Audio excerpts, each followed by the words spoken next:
We've been at this since 1972. We were one of the pioneer ranches, one of the first ones to ranch bison in Canada.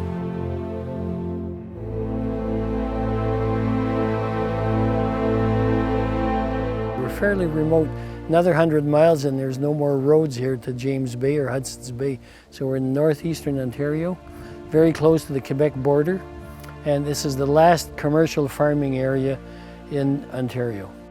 This area has this wonderful 4 distinct seasons, and it's the perfect place to ranch them. They also are grass-eating animal, and these are great grass-producing areas. There's a history to bison. There's a romance and an aura that's unmistakable and unforgettable. It's North America's West, but it's also a beautiful animal. For those of us who ranch them, it's a beautiful animal. It's, in a way, self-sustaining. These animals breed on their own. There's no artificial insemination. They calve on their own. There's no way we can go out there and help our cows have their calves.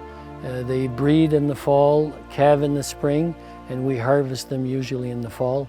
So there's a natural rhythm to being a buffalo rancher that's just very pleasant. There's a respect there for the animals, a respect for the area we're in, Northern Ontario.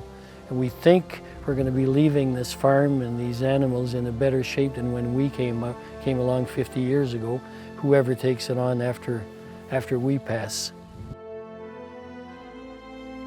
It's a bovine, and it's related to the domestic beef species, except it's a wild bovine, pretty well as it was 1,000 years ago. So it's a meat that's natural. It's a game meat, very, very lean, and a healthy meat.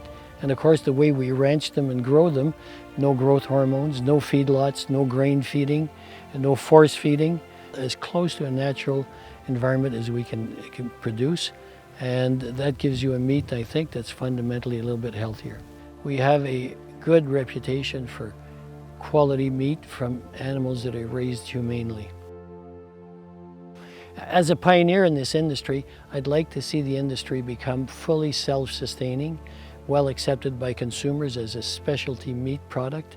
And of course, the ranching practices continue to be as natural as possible. There's always temptations to start using industrial food techniques. I'd like it to stay as natural as possible because that's the premium, that's the value of bison and bison meat.